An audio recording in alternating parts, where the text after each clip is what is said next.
Welcome guys, and in this video I'm going to show you how to start Jitsi Meet meeting. So let's get started. First of all, go to the Jitsi website and basically click on the download button and scroll down. You'll see Jitsi Meet online, click on that one.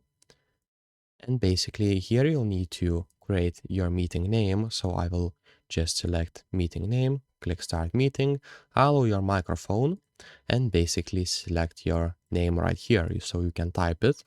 And now, if you want to become a moderator, just click join meeting and click login right here. But if you're waiting for the meeting to start, just wait and don't click anything.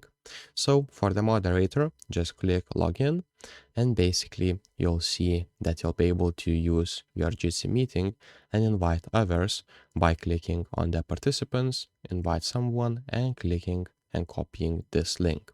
So if this video was helpful, please make sure to subscribe to Guide to Everything, comment down below for the algorithm, and see you in the next one.